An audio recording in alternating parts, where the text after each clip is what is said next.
안녕하세요. 2025학년도 질문하는 효천 두 번째 마이크로 연수 질문을 가르칠 때 교사의 역할에 대해 말씀드리도록 하겠습니다. 질문 수업에서 교사의 역할은 6가지 정도로 설명드릴 수 있습니다. 첫 번째, 학생의 질문 능력을 믿어주는 역할인데요.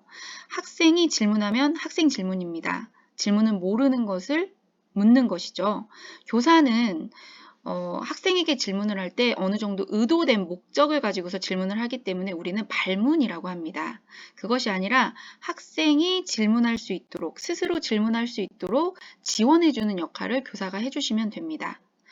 두 번째는 질문에 대한 두려움을 없애주는 역할인데 1번과 매우 밀접합니다. 학생이 질문을 했을 때 놀림당하거나 낮은 수준이라고 비난당하거나 선생님으로부터 좀 안 좋은 눈치를 받는 그런 것에 대한 두려움 없이 일단 질문을 하고 아이들과 이야기를 나눌 수 있다. 그런 기회를 주는 것이 중요합니다. 세 번째는 학생의 무지와 의지를 신뢰하는 역할인데요. 무지는 학생이 경험이 많이 없기 때문에 좀 몰라서 질문을 못한다 라고 생각하시면 되겠습니다. 의지는 이 아이들이 질문을 하다 보면 궁금한 게 생기기도 합니다. 우리는 그것을 질문하기 위해서 일부러 아이들을 질문 만들어 하는 거 아니야? 라고 오해하기 쉬운데요. 모르기 때문에 질문을 못하는 상황인 것을 우리가 기본으로 삼고 그것을 이제 아이들이 궁금한 것을 질문으로 만들었을 때 이것을 해결할 수 있는 의지와 능력이 아이들에게 있다라고 신뢰를 해주시는 역할을 해주시면 되겠습니다.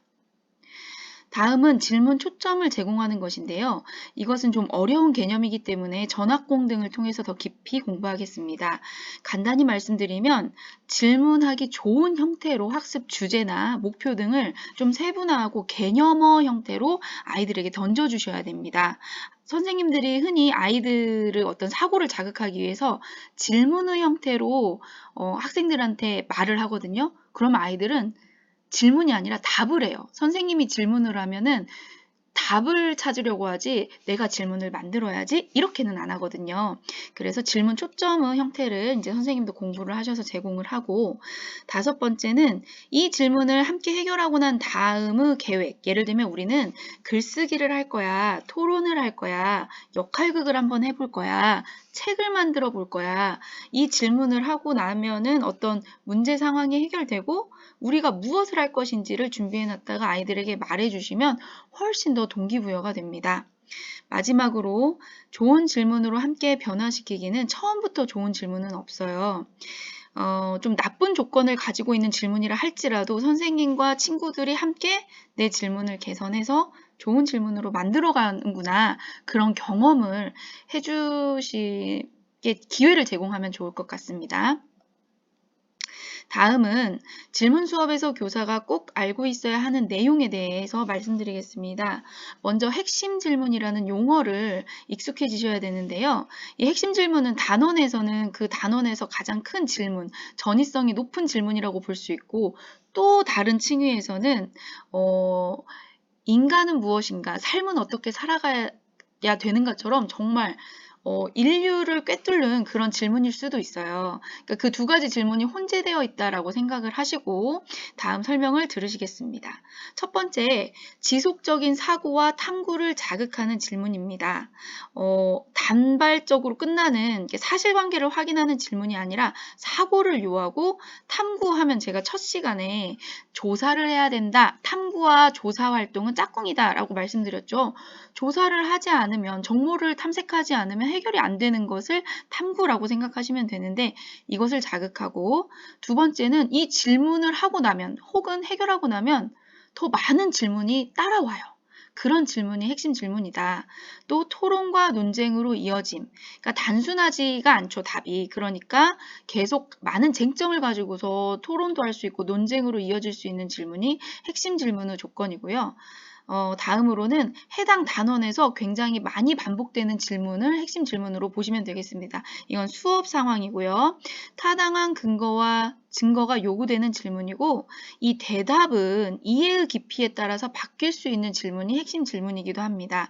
1학년 때 답했던 것과 6학년 또 중학교 성인이 돼서 똑같은 질문에 대해서 답을 하는데 깊이가 달라질 수 있는 그런 질문이 되겠습니다. 다음은 질문 후 연속체라고 해서 이 책이 있어요. 질문 후 연속체라는. 우리는 흔히 블룸의 분류법이라고 해서 지식, 이해, 적용, 분석, 종합, 비판 이렇게 6가지의 교육 목표가 있다고 우리 교육학에서 배웠죠. 이에 따라서 잘못된 적용 체계를 하고 있다라고 저자는 말하는데 사실상 우리 질문하는 효천도 사실 질문, 확장 질문, 적용 질문이 만약의 질문, 적용 질문이 이 블룸의 분류법에 속해요. 구조화된 질문을 만들기 위해서 그런 것인데 일단 이 책에 의하면 수준 높은 질문만 한다고 해서 그게 좋은 질문 수업은 아니다. 또 질문을 엄청 많이 한다고 해서 반드시 좋은 질문은 아니다. 질문이 필요 없는 수업도 있으니 강박을 갖지 말라. 라고 말을 합니다. 그 질문은 연속체는 질문 수업을 하다 보면 선생님들이 흔히 목표도 없고 성취 기준도 없다. 달성하기가 힘들다. 질문 수업은 좀 산만하게 끝난다. 라는 두려움 때문에 안 하는 경우가 있는데 그게 아니라 세부사항을 묻는 질문, 이 세부사항의 공통점, 범주를 묻는 질문, 또 정교화 질문, 왜 질문, 만약의 질문 등과 같은 정교화 질문을 심화 질문을 거쳐서 이 정교화 질문에 대한 증거를 말해보게 하거나 대보게 하면 수업 시간에 학교에서 하는 수업 시간에 하는 교육 목표를 완벽히 달성할 수 있다. 질문 수업으로 달성할 수 있다라고 이 저자는 말하고 있습니다. 다음으로는 질문 생성 4가지 규칙이 있는데요. 노래도 곰새마리로 만들어서 불렀습니다. 첫 번째, 가능한 한 많이 질문하고 두 번째, 어떤 질문이라도 평가나 판단하기 위해서 멈추지 않고 잠깐만 있어봐. 그거는 이거야. 이렇게 멈추지 않고 질문을 만들 때에는 브레인스토밍처럼 계속 한다는 거죠. 그 다음에 그 적는 사람 마음대로 필터링을 거쳐서 질문을 변형시키지 말고 있는 그대로 적고 평서문 문장의 진술은 질문으로 바꾼다. 이게 질문 생성 규칙인데요. 모든 별로 어떤 아이디어나 질문 생성 회의를 이야기를 할 때 이 규칙에 따라서 한다라고 생각하시면 되겠습니다. 이 형성 기법은 6개의 단계인데요. 질문 초점을 제시하고 생성 규칙에 따라서 질문을 많이 생성하겠죠? 그 다음에 개방형과 폐쇄형, 개폐형 질문의 장단점을 살펴본 다음에 질문을 개선하고 또 뭘 먼저 해결해야 되는지, 중요한 질문 먼저 해결해야 되는지, 긴급한 질문 먼저 해결해야 되는 상황인지 판단한 다음에 해결한 뒤 성찰한다. 이런 6가지 단계를 거치면 되겠습니다. 자, 기타로 질문이 살아있는 수업을 읽다 보면은 이런 것들이 나와요. 출발 질문하세요. 전개 질문하세요. 독착 질문을 만들어 보세요.